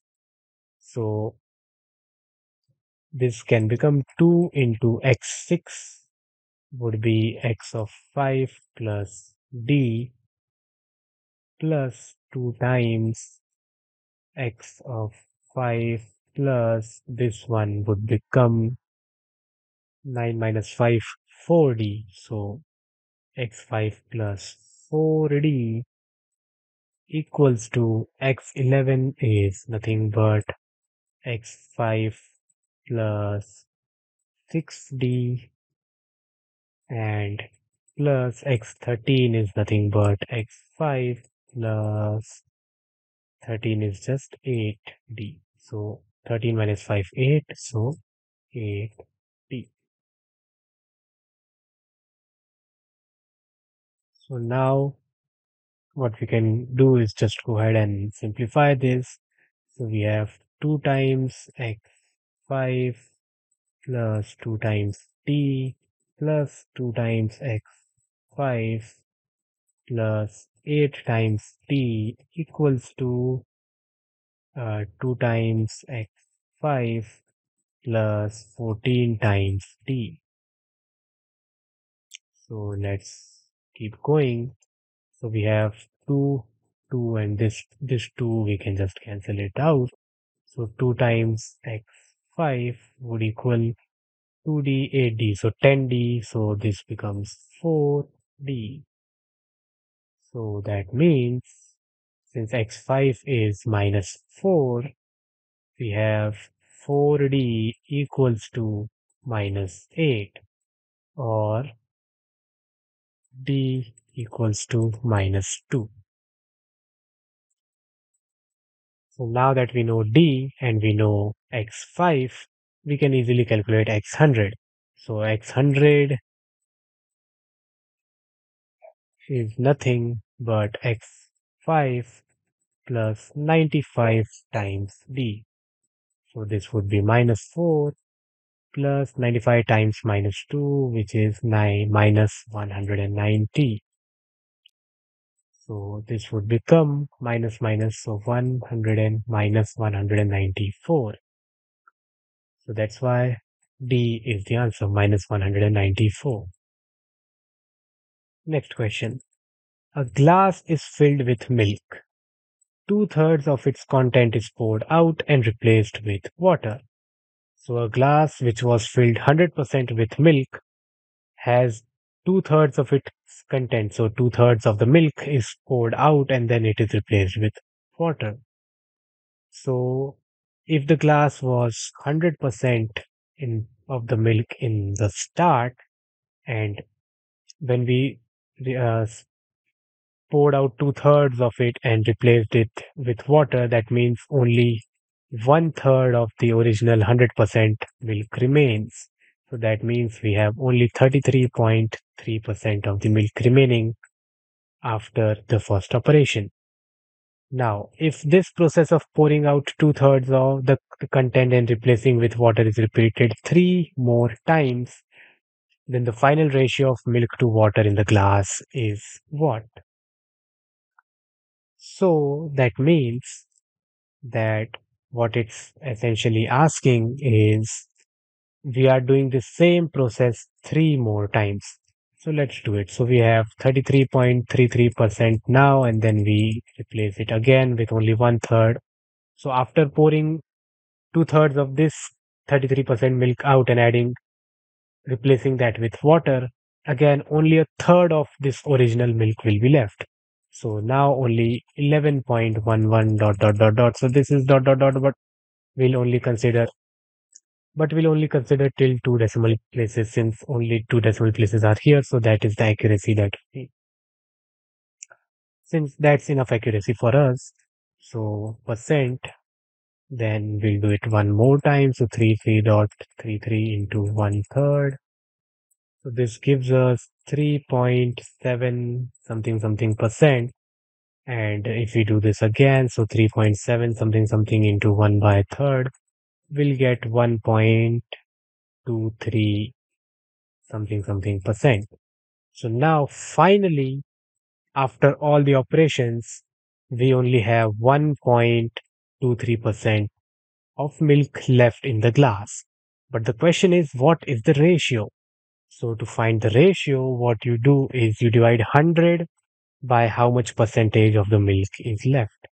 So we have 100 divided by 1.23, so which would give us 81.3 something something something percent. But here we don't have a decimal and all. We rounded the decimals a lot of places, so let's not consider the decimal point for now, and we'll tick 1 is to 81. So 81% is the answer.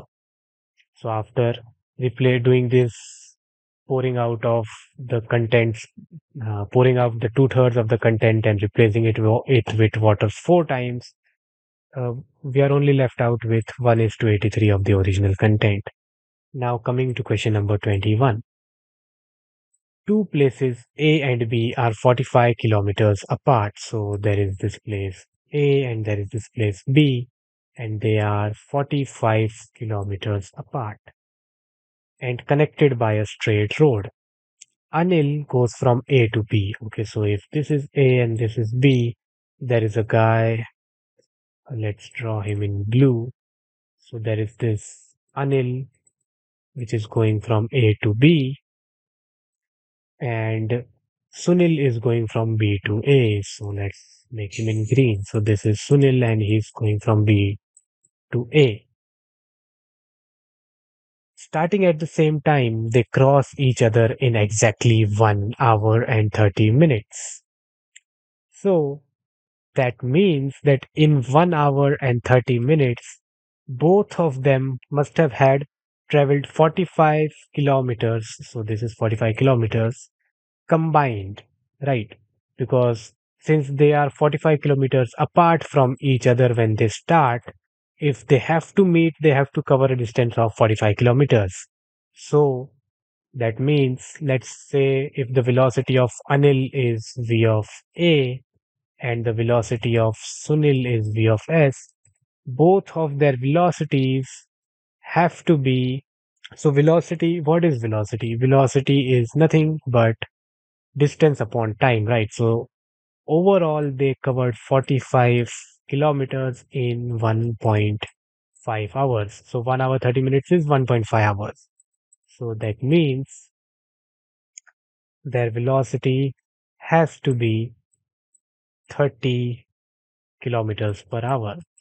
The addition of their velocity has to be 30 kilometers per hour because they both together covered 45 kilometers in 1.5 hours. That's why uh, addition, so like the overall velocity when we combine both of them, v of a plus v of s is 30 kilometers per hour. So now coming to the next sentence, if Anil reaches B exactly 1 hour 15 minutes after Sunil, the speed of Anil is what? So let the time that Anil took to reach from A to B be 45 upon VA. VA is nothing but the velocity of Anil. So this is the total time that he took to reach from A to B. And this is equal to, since he took 1 hour 15 minutes extra after Sunil reached, so the time that Sunil would have taken would have been 45 upon VS. And what he took was he took additional 1.25 hours. So 1 hour 15 minutes is 1.25 hours. So this is the equation that we get. And since we have another equation over here, so from this we can say that velocity of Anil is nothing but 30 minus velocity of Sunil. So using this, let's substitute this in this equation and try to find what the velocity of Anil is. So now let's try to solve this by going to the notebook. So we have 45 upon VA equals to 40, 45 upon 30 minus VA plus 1.25. So let's take this over here. We get 45 common. We have 1 upon VA minus 1 upon 30 minus VA equals to 1.25. So let's cross multiply inside. So what we get is 45 into 30 minus VA minus VA upon 30 VA minus VA whole squared, which is equal to 1.25. So this minus VA becomes, so let's multiply this 45 inside. So we get 30 into 45 would give 1350, and this is 2 VA, so 45 into 2 is 90, so minus 90 VA equals, let's take this denominator over there. So we'll have 1.25 into 30 is nothing but 37.5 VA minus 1.25 VA squared. So what we'll do is we'll take everything to this side and also multiply the whole equation by 2. Why we are doing this? Because we don't want the coefficients to be in decimal as we want to solve for VA. So what we'll get is when we take this over there, we'll get 2.5 VA squared. So this would become minus 90 VA minus 75 VA plus 2700 equals to 0. So this would then become 2.5 VA whole squared minus 90 minus to minus 75. And yeah, since we multiplied this with 2, this would also become 180. So minus 180 and minus 75 would get you minus 255 VA plus 2700 equals to 0. Let's multiply it with 2 once again just to make this a proper decimal. So we have 5 VA whole squared, 5 VA squared minus 510 VA plus 5400 equals to 0. And since, as we can see, everything here is divisible by 5, we'll just divide everything by 5. So we'll get VA squared minus, divide this by 5 and you get 105 VA, 102 VA plus 1080 equals to 0. So then, now that we have the equation, we have A equals to 1, B equals to minus 102, and C equals to 1080. So using the formula for the root of the equation as minus B, so that is plus 102 plus minus, so one will be plus and one will be minus root over B square, so that is 10404 minus 4AC, so 4320 divided by 2A, so that's just 2. So again, this same thing. So now when you solve these equations, the first one will give you the answer 90 and the second one will give you the answer 12. Now, since we know that VA plus VS is equal to 30 and no one is moving in a negative velocity, that means VA cannot be 90, so it has to be 12. So therefore, C is the answer. Finally, coming to the last question, when 10 raised to 100 is divided by 7, what is the remainder? So this is a simple mod question. So whenever we are asked what is the remainder, we have to find what is the mod with that remainder. So 10 raised to 1. So what is the remainder when we divide 10 is to 100 by 7 is nothing but 10 raised to 100 mod 7. So a property of mod is that you can take the mod of this number which is getting raised to an exponent and then still take the exponent and the answer would be the same. So first of all, what we'll do is we'll reduce this 100 a little bit. So we can write this as 10 raised to 2 raised to 50, right? Because and rule of the exponent is a raised to b whole raised to c is nothing but a raised to b into c. So 15 to 20 is 100. So this we can write this as like this, and which would become 100 raised to 50 mod 7. And since 98 is a multiple of 7, the remainder when 100 is divided by 7 is 2. So we can write this as 2 raised to 50 mod 7. And let's divide this again. So we can, so 50 can be divided as 5 into 10, right? So let's do 2 raised to 5 raised to 10. So what is 2 raised to 5? 2 raised to 5 is nothing but 32. So 32 raised to 10 mod 7. And 32 mod 7 would just give you 4. So we have 4 raised to 10 mod 7. And this is 10. We can also write this as 4 squared 16 raised to 5 mod 7. And let's continue over here. 16, so 16 mod 7 is just 2 because 14, so 16 minus 2, 16 minus 14, 2. So we have 2 raised to 5 mod 7, and 2 raised to 5 as we just saw is nothing but 32.